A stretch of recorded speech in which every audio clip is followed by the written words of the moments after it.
pessoal! Hoje o nosso papo é sobre um termo que, olha, a gente ouve bastante por aí: gordura trans. Quase sempre vem junto com um alerta de saúde, né? Tá em muito produto industrializado.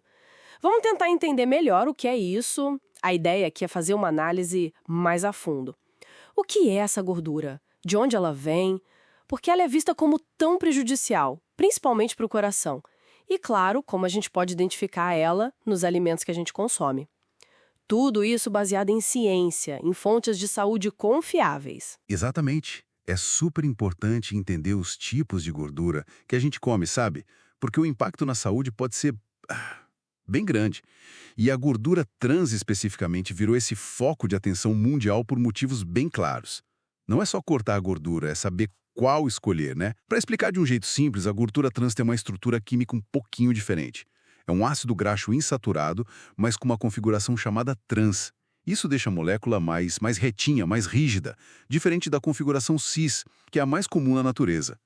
E a maior parte dela que a gente encontra por aí vem da indústria, viu? Através de um processo chamado hidrogenação parcial de óleos vegetais. Isso foi inventado lá no começo do século XX. Basicamente, pega um óleo líquido e transforma numa gordura mais sólida. Isso ajuda na textura, no prazo de validade dos produtos. E um detalhe importante, existe a hidrogenação total também. Essa não gera gordura trans, mas sim gordura saturada. É outra coisa. E tem fontes naturais também, tá? Em carne, em leite de vaca, de ovelha, mas, assim, em quantidades bem menores. Alguns outros processos, tipo desodorização de óleos ou fritura por muito tempo, podem gerar um pouquinho também. E aqui que a história fica interessante. Pensar que uma coisa que hoje a gente sabe que faz mal já foi recomendada como saudável. Como pode, né? Pois é. É curioso mesmo. Lá pelos anos 50, 60, 70, começou um medo muito grande da gordura saturada, sabe? Aquela de origem animal. Falavam muito da ligação com doença cardíaca. Aí, nesse contexto, a gordura transindustrial, essa dos óleos vegetais hidrogenados, apareceu como uma alternativa. Era vista como supostamente melhor e mais barata que a manteiga, a banha. Que ironia, olhando com os olhos de hoje. Total. A grande virada foi nos anos 90. Começaram a sair estudos-chave, tipo de uns pesquisadores chamados Mensing e Catan, lá em 1990. Esse estudo foi um dos primeiros a mostrar o problema de verdade. Eles viram que a gordura trans não só aumentava o colesterol LDL, o ruim, como a saturada também faz, mas ela tinha um efeito extra, bem ruim. Ela também diminuía o colesterol HDL, o bom. Exato. E isso acaba piorando muito aquela relação LDL-HDL, que é um indicador super importante de risco para o coração. Entendi. Então não é só o LDL que sobe, o HDL que desce também complica tudo. E tem mais coisa, mais mecanismos de risco. Tem, sim. Além dessa questão do colesterol, tem evidências de que a gordura trans pode aumentar uma outra partícula, a lipoproteína A, ou LPA. Essa LPA está ligada à formação de coágulos, trombose. E mais, ela pode atrapalhar o funcionamento de enzimas que protegem a gente, sabe? E ainda por cima causar inflamação e problemas no revestimento dos vasos sanguíneos, o que a gente chama de disfunção endotelial. Nossa, quanta coisa. Pois é. E tudo isso junto contribui para um risco bem maior de aterosclerose, aquelas placas de gordura nas artérias, sabe? E isso, claro, aumenta a chance de infarto, de derrame. Doenças cardiovasculares são a principal causa de morte no Brasil e no mundo, né? Vale lembrar. E olha, não precisa comer muito, não. Um consumo pequeno, tipo 2% das calorias do dia vindo de gordura trans, já pode aumentar o risco de doença cardiovascular em uns 23%. É um impacto bem forte. É muito risco para pouca coisa. Exatamente. E só para diferenciar, a grande preocupação mesmo é com a gordura trans industrial. A gordura trans que vem naturalmente dos ruminantes, os estudos sobre ela ainda são menos claros quanto ao risco para o coração, tá? Entendido. Faz sentido focar na industrial. E na prática, lá no supermercado, como a gente acha essa danada? Lembro de umas comidas da infância, tipo pipoca de micro-ondas.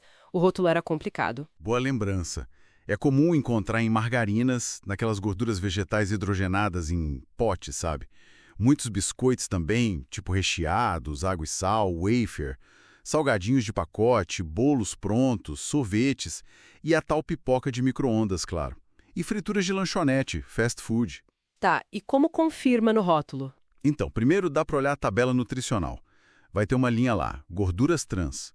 Mas o passo mais importante, que não pode faltar, é ler a lista de ingredientes.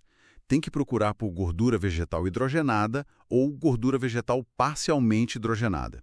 Se um desses nomes estiver lá, o produto tem gordura trans, mesmo que a tabela diga que é zero. Ah, essa é a pegadinha do zero trans, né? Isso, tem que ficar muito atento.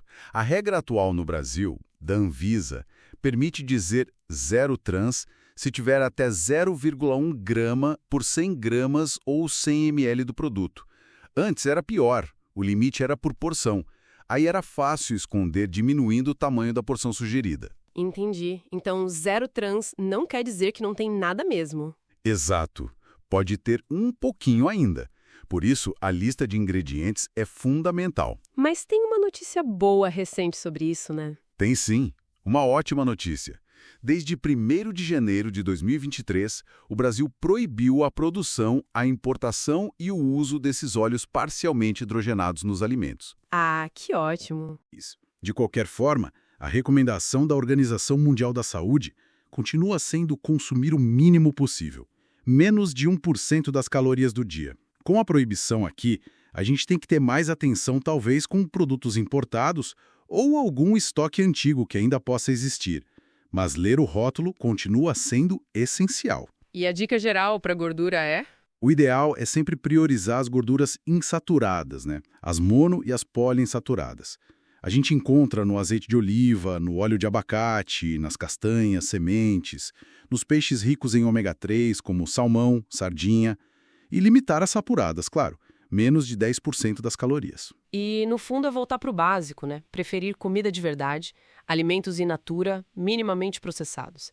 Às vezes, só trocar aquele pacote de biscoito no lanche por umas castanhas já faz uma diferença. Com certeza. São essas pequenas escolhas conscientes no dia a dia que somam, né? Bom, então acho que o recado principal ficou claro. A gordura transindustrial, essa criada pela hidrogenação parcial, é comprovadamente ruim para a saúde do coração. Ela desregula o colesterol bom e o ruim. Mesmo com a proibição aqui no Brasil, ficar de olho na lista de ingredientes ainda é a melhor estratégia para evitar. Perfeito. E para fechar, fica uma provocação, uma reflexão, né? Agora que a gordura trans parcialmente hidrogenada saiu de cena por lei aqui no Brasil, o que será que a indústria vai usar no lugar para manter aquela textura, aquela durabilidade que ela dava? Fica aí o convite para a gente continuar atento aos rótulos, buscando informação sobre os substitutos que podem aparecer, como as tais gorduras interesterificadas ou outros aditivos. A vigilância continua, né? A informação é nossa melhor ferramenta.